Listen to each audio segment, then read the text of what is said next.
Shalom, salam sejahtera bagi kita semua. Senang berjumpa kembali di channel Getsemani Ministry, tempat di mana kita bisa berbagi inspirasi dan bertumbuh dalam pengenalan akan kebenaran firman Tuhan. Saat ini kita akan mendengarkan penjelasan epistel di Minggu Kantate 18 Mei 2025.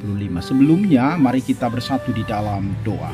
Ya Allah yang Maha Kuasa, kami bersyukur atas firman-Mu yang hidup dan relevan di dalam kehidupan kami. Mari buka mata hati dan pikiran kami saat kami mendalami kebenaran firman-Mu, supaya kami dapat melihat kasih setia Tuhan dan kami bisa terinspirasi supaya hidup kami penuh dengan ketaatan dan puji-pujian kepadamu. Dalam Kristus Yesus kami berdoa. Amin.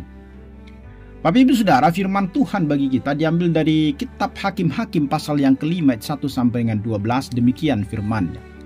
Pada hari itu bernyanyilah Deborah dan Barak bin Abinoam demikian. Karena pahlawan-pahlawan di Israel siap berperang, karena bangsa itu menawarkan dirinya dengan sukarela, pujilah Tuhan.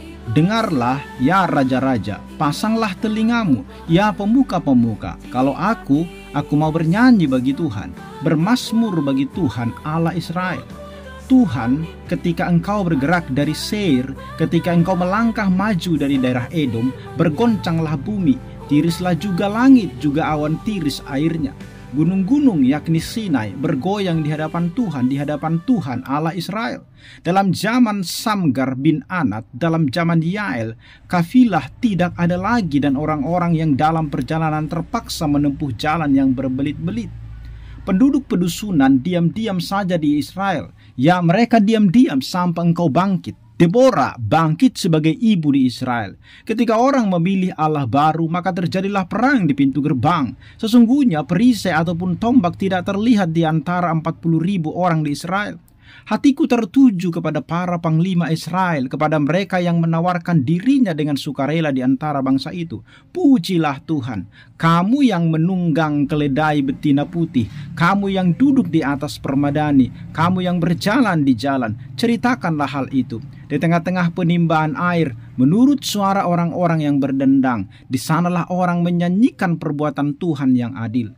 Perbuatannya yang adil terhadap orang-orangnya di pedusunan di Israel. Pada waktu itu turunlah umat Tuhan ke pintu gerbang. Bangunlah, bangunlah, Deborah, bangunlah, bangunlah, nyanyikanlah suatu nyanyian. Bangkitlah, Barak, dan giringlah tawananmu, hai anak Abinoam. Demikian firman Tuhan.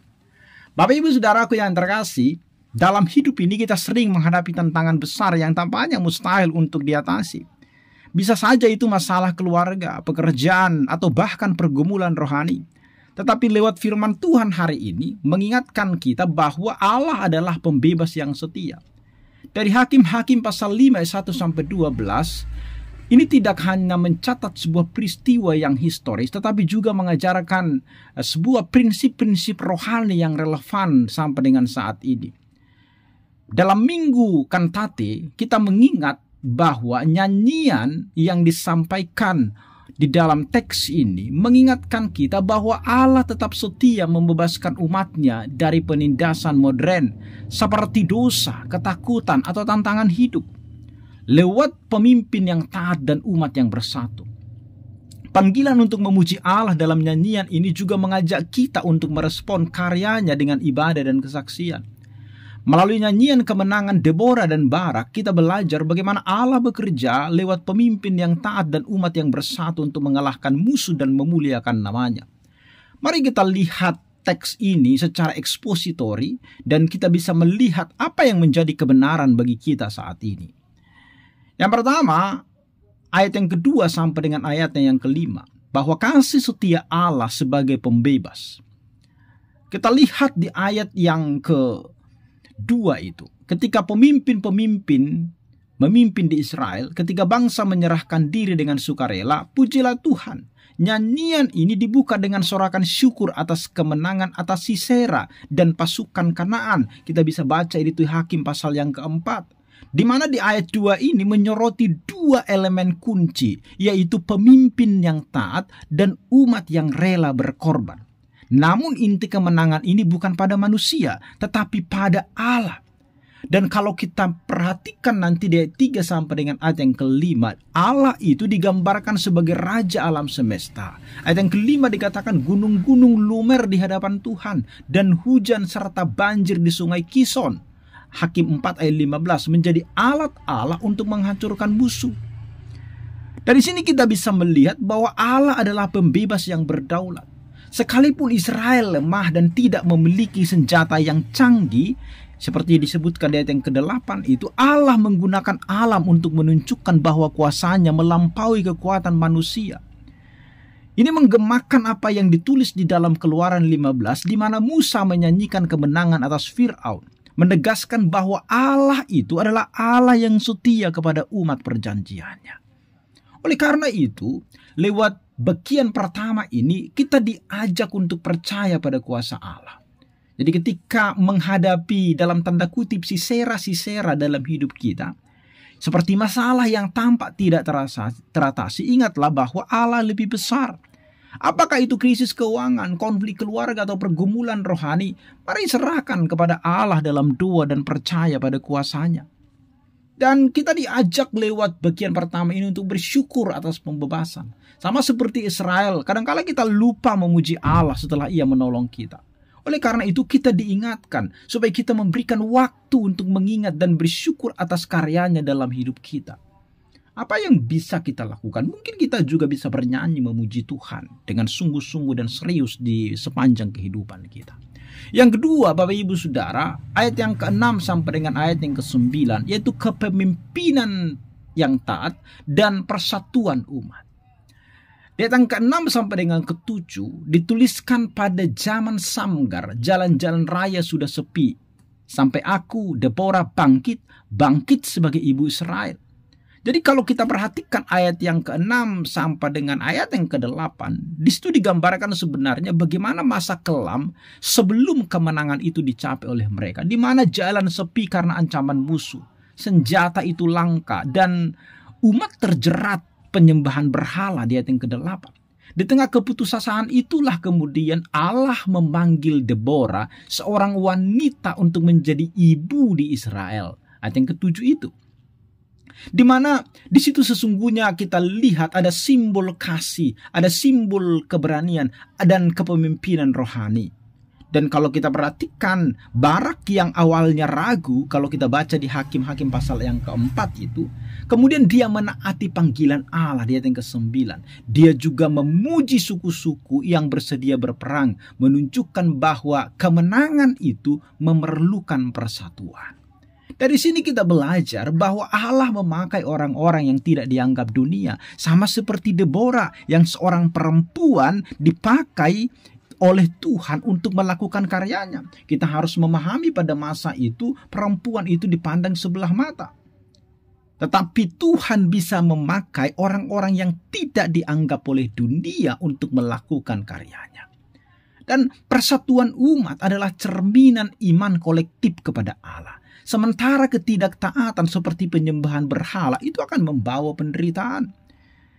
Sesungguhnya ini mengingatkan kita ketika Paulus menuliskan di dalam 1 Korintus pasal yang pertama ayat 27 bahwa Allah memilih yang lemah untuk mempermalukan yang kuat. Jadi dari teks ini apa yang bisa kita terapkan dalam kehidupan kita? Pertama, bicara tentang ketaatan pribadi. Tuhan memanggil kita untuk dipakainya.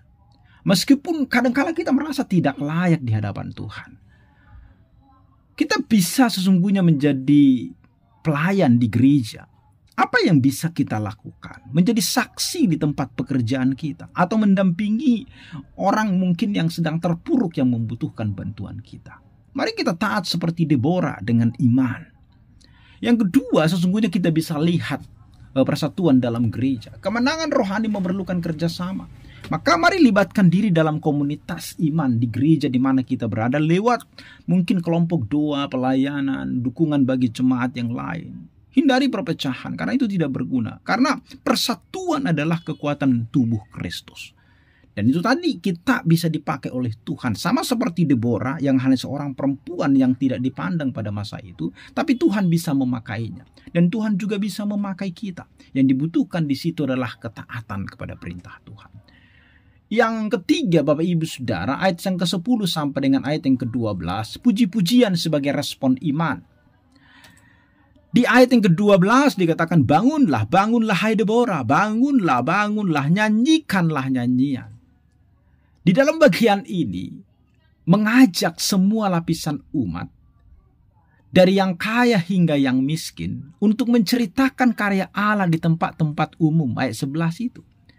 Panggilan bangunlah itu adalah dorongan untuk aktif dalam iman. Itu bukan hal yang pasif. Puji-pujian di sini bukan hanya ekspresi sukacita saja, tetapi juga deklarasi bahwa Allah adalah pemenang. Dari sini kita belajar bahwa puji-pujian adalah senjata rohani yang memperkuat iman dan memuliakan Allah. Nyanyian Deborah menggemakan Mazmur 96 ayat 3 yang memerintahkan umat untuk memberitakan keajaiban Allah kepada bangsa-bangsa. Dan ini juga menunjukkan bahwa ibadah sejati itu melibatkan seluruh hidup, totalitas. Dan ibadah itu bukan hanya sekedar ritual belaka. Oleh karena itu, mari kita memuji Tuhan setiap saat. Mari menjadikan puji-pujian itu menjadi satu bagian dari hidup kita. Baik dalam ibadah minggu, doa pribadi, atau nyanyian rohani di rumah kita masing-masing. Bahkan di tengah kesulitan, puji-pujian itu mengingatkan kita akan kuasa Allah. Dan lewat hal ini juga kita bisa berbagi kesaksian. Sama seperti umat Israel menceritakan karya Allah, bagikanlah pengalaman kita tentang kasih setia Tuhan kepada orang lain. Bisa lewat percakapan, lewat media sosial, atau kalau kita bisa menciptakan lagu, lewat itu kemudian kita bisa membuat lagu, menciptakan lagu dan kita nyanyikan, atau kita berikan kepada orang untuk dinyanyikan. Dan itu menjadi kesaksian yang bisa menguatkan iman orang lain. Oleh karena itu, dari Hakim-Hakim 5 ayat 1 sampai 12 ini, sebagai nyanyian kemenangan yang menggugah kita untuk mempercayai Allah sebagai pembebas, mentaati panggilannya, bersatu sebagai umat dan memuji Dia dengan penuh iman. Sama seperti Deborah dan Barak, kita mungkin akan menghadapi pergumulan-pergumulan seperti Sisera di dalam kehidupan kita. Ada tantangan yang mungkin menakutkan, tetapi ingatlah bahwa Allah itu adalah Allah yang lebih besar daripada apapun. Maka Allah sanggup untuk menolong kita, membebaskan kita dari segala sesuatu yang datang dari dunia ini. Maka saat ini mari kita menyerahkan pergumulan kita kepadanya. Mari kita taat kepada panggilannya. Dan mari kita menyanyikan nyanyian kemenangan. Karena apa? Karena Dia adalah Allah yang setia, yang akan memberikan kita kemenangan di dalam menjalani kehidupan kita. Terpujilah Tuhan, termulialah Dia, dan kiranya Tuhan memberkati kita semua. Amin, kita berdoa. Ya Bapa, kami mengucap syukur atas kasih setiamu yang membebaskan kami. Ajarlah kami untuk taat sama seperti Deborah, dan bersatu seperti umat Israel, dan memuji-muji-Mu seperti nyanyian kemenangan ini. Kuatkanlah kami Tuhan, menghadapi tantangan hidup kami dengan iman kepadamu. Dalam nama Yesus kami berdoa. Amin.